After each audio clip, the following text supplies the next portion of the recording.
গাড়িটা আমি নিছি এটা কত সালে 2023 সালের ভার্সন আর কি এটা। তো এই গাড়িটার দাম মানে 3 লাখ প্লাস পড়ছে।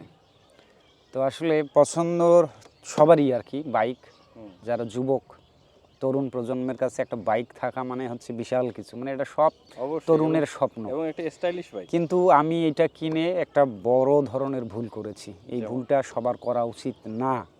এখন আমার ক্ষেত্রে হতে পারে ভুল, অন্যদের ভুল নাও হতে পারে। আমার ক্ষেত্রে কেন ভুল সেটা বলি। তো আসলে 2023 সালে আমি বাইকটা কিনছি, তাই তো? কিন্তু আমি চাইলে কিন্তু পারতাম সেই 2016 সালেই এরকম একটা বাইক কিনতে, বা এর চাইতেও দামি, যেটা R15। এটার তো দাম অতি সামান্য, হ্যাঁ। তো R15-এর মতো বাইকও আমি কিনতে পারতাম সেই 2016 সালে। সেই এবিলিটি বা সেই ক্যাপাসিটিটা ছিল, যেহেতু ফ্রিল্যান্সিং করি। কিন্তু তখন কিনি নাই, 2023 সালে, অর্থাৎ অনেক দিন পরে সে কিনেছি। তারপরও আমার কাছে মনে হচ্ছে যে এটা ছিল আমার জীবনের একটা ভুল সিদ্ধান্ত। আবার ভুল নাও, কারণ পরিশ্রম করি, ইনকাম করি, শখ পূরণ না করলে কেমন হয়? বৃদ্ধ বয়সে তো আর শখ পূরণ করা যাবে না, তাই না?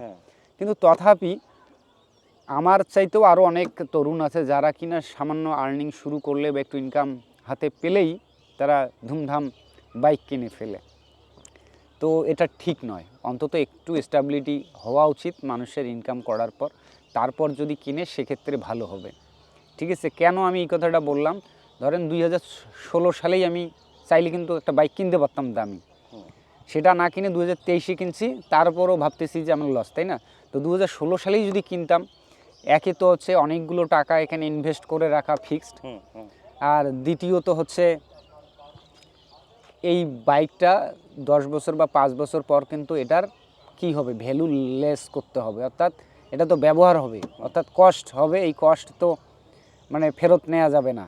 মানে অর্থাৎ আমি 3 লাখ দিয়ে কিনি আর 5 লাখ দিয়ে যাই কিনি না কেন, এটা কিন্তু বিক্রি করার সময় আমাকে কস্টিং বাদ দিতে হবে, অর্থাৎ একটা এখান থেকে বাদ পড়বে, তাই না? অ্যাকাউন্টিং এর ভাষায় ডিপ্রিসিয়েশন কস্ট। হ্যাঁ হ্যাঁ হ্যাঁ, বা এক্সপেন্স, এক্সপেরিয়েন্স জনিত কস্ট। তো যাই হোক, আর সেই সঙ্গে এটাকে 4-5 বছর চালাইলে দেখা যাবে যে 3 লাখ টাকা দিয়ে বাইক কিনছি, ওই রকম 4 লক্ষ টাকার এখানে তেল, পেট্রোল, মোবিল যাবে অবশ্যই। তো যখন ইনকাম করবেন এই ধরনের খরচ ব্যাপার না, কিন্তু ব্যাপারটা হচ্ছে কোথায়, আপনি এই 3-4 বছর ধরে কিন্তু আপনার প্রয়োজন নেই, বিশেষ করে আমার প্রয়োজন নেই, সারা রাত কাজ করি, সারাদিন ঘুমাই, মাঝখানে হয়তো বিকালে দুপুরে একটু আড্ডা দেওয়ার জন্য বাইক ব্যবহার করি, দ্যাটস ইট, এর তো।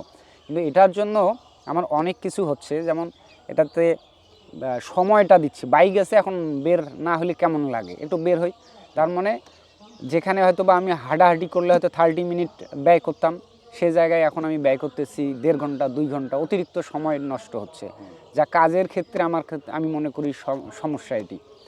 আর অন্যদিকে যদি আমরা চিন্তা করি, ধরেন বাইক এই মুহূর্তে যখন এই ধরনের বাইক তরুণদের হাতে থাকে, তাদের ভিতরে কিন্তু অন্যরকম একটা এনার্জি কাজ করে, একটু ধুমধাম করে চালানো, ফলে অ্যাক্সিডেন্ট হওয়ার একটা আশঙ্কা থাকে। তো অ্যাক্সিডেন্ট হয়ে গেলে কিন্তু বিশাল মানে লস, অর্থাৎ সাময়িক আনন্দ সারা জীবনের কষ্টে পরিণত হবে। তো এই একটা সমস্যা। তো যাই হোক, তথাপি স্টেবিলিটি আছে জন্য কেনা একদম যে লস তা না, কিন্তু তরুণদের ক্ষেত্রে এটা একদমই একটা লস ডিসিশন, যে আসলে বাইক না কিনে যদি সেই টাকাটা দিয়ে সে যদি কোনো কিছুতে ইনভেস্ট করে, তাহলে মনে হয় সবচেয়ে বেটার হবে।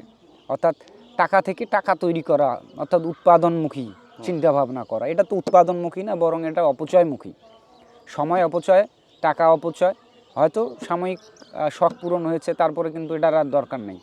তবে আমি সবার উদ্দেশ্যে এটা বলতেছি না, যাদের প্রয়োজন রয়েছে, যেমন আপনি করেন, ডাক্তারি করেন, গ্রামে পেশেন্টের বাড়ি যেতে হয়, এমার্জেন্সি দৌড়াইতে হয়, সেক্ষেত্রে তো আর অটো ফটোর কোনো এখানে চান্স নাই, নিজেকেই যাইতে হবে, এটা ঠিক আছে। আবার অনেকে চাকরি করে ফিল্ড পর্যায়ে, বিভিন্ন জায়গায় ফিল্ডে ডিউটি আছে, তো তাদের জন্য বাইক কেনা অবশ্যই দরকার আছে। কিন্তু টাকা থাকলেই বাইক কিনতে হবে এমনটা না, আপনার দরকার নাই, তাহলে আপনি অযথায় এতগুলো টাকা ইনভেস্ট করার কোনো মানে হয় না। তো এখানে শুধু টাকা ইনভেস্ট হচ্ছে এমনটা না, দেখা গেলো যে হ্যাঁ অনেক টাকা ইনকাম করছেন, একটা কিনতেই পারি, আমার কাছে এটা কোনো ব্যাপার না, এরকম অনেকে মনে করতে পারে, কিন্তু না, তথাপি এটা ঠিক নয়। কারণ আপনার সময়, আপনার যে ক্রিয়েটিভিটি, সেই সময়টা কিন্তু কমে আসবে, এবং এখানে একটা রিস্ক থেকে যায়, অর্থাৎ যানবাহন চলাচল করার সময় আপনার অ্যাক্সিডেন্ট হতে পারে। কিন্তু আপনি যদি এটা না করে যদি এই টাকাটা অন্য খাতে ব্যয় করতেন, অথবা প্রয়োজনে আপনি অটো কোথাও যাইতে চাচ্ছেন, যাতায়াত করতে চাচ্ছেন, আপনি অটো ব্যবহার করেন, মাইক্রো ব্যবহার করেন, বাস ব্যবহার করেন, প্রাইভেট কার ব্যবহার করেন, প্রয়োজনে আপনি অতিরিক্ত ভাড়া দেন, যেহেতু আপনার সামর্থ্য আছে, তাই নয় কি? তাতে করে যেটা হবে যে আপনারও রিল্যাক্স, আপনি চালানোর সময় আপনার অতিরিক্ত টেনশন বা প্রেশার কাজ করবে না, সেই সঙ্গে একটা মানুষ আপনাকে সার্ভিস দিচ্ছে, সে তারও জীবন জীবিকার ব্যবস্থা হচ্ছে। তো যাই হোক, এটা আমার অভিজ্ঞতা থেকে আমি কথাগুলো বললাম, সকলের জন্য প্রযোজ্য না, তবে তরুণদের এই কথাটা অবশ্যই ভাবা উচিত, বিশেষ করে যারা ফ্রিল্যান্সিং সেক্টরে রয়েছেন, যাদের হয়তো বা আসলে বাইকটা খুব জরুরি না, শুধু শখের বসে আধ ঘন্টা হয়তো চালাইতে হয়, দ্যাটস ইট। তো এটার জন্য এত ইনভেস্ট এবং সেই সঙ্গে সময় এখানে লস হয়। আর এখানে তো কস্টিং আছে, এমনি এমনি বাইক চলে না, পেট্রোল মোবিল দরকার হয়। তো যাই হোক, ভালো থাকবেন, সুস্থ থাকবেন, আমি আমার অভিজ্ঞতা থেকে বললাম। আপনারা কমেন্ট করে আপনাদের মতামত জানাতেই পারেন। ধন্যবাদ সবাইকে, টাটা।